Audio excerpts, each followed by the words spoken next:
Λοιπόν, είναι μια τέλεια σειρά. Ελληνική σειρά, θα δούμε. Έλα, ας χαζέψουμε λίγο.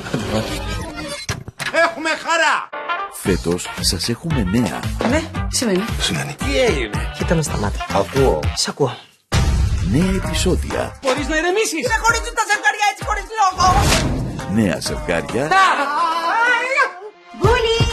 Να περάσω. Μπορώ να περάσω. Ζουζού. Προσπαθώ να την αποφύγω. Τι δεν καταλαβαίνεις? Τρόμαξες, Γιάκο? Ποια ατραξιόν έχει αυτά? Το γεφύρι και την τούλα. Νέα μουρμούρα. Ξημέρωσε μια καινούρια όμορφη μέρα. Χρειαζόμαστε ανανέωση. Θέλει μια αλλαγή. Πώς κάνεις έτσι, μωρέ, θέλω να χωρίσω. Σας έχω έκπληξη. Εμείς να δεις την έκπληξη σου. Ζήσαμε πολύ όμορφα χρόνια εδώ. Το ξέρω. Και σε ευχαριστώ πάρα πολύ γι' αυτό. Και εγώ σε ευχαριστώ. Θα μου λείψει. Όλο το καλοκαίρι μαζί, δεν ήσασταν? Χορταίνεται η μάνα, ρε.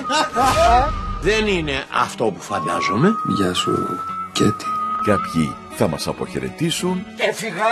και κάποιοι θα μας χαιρετήσουν. Καλησπέρα. Καλημέρα, Μπούλι. Και έλεγα εγώ γιατί παίζει το μάτι με το δεξί. Είναι τόσο υπέροχο. Μπελάδες που δεν είχα. Θα περάσουμε τέλεια το χειμώνα, ρε. Μην αρχίζεις τη μουρμούρα. Μ' αρέσει. Μ' αρέσει. Πρεμιέρα Κυριακή 1η Οκτωβρίου στις 8 το βράδυ. Κλείσαμε.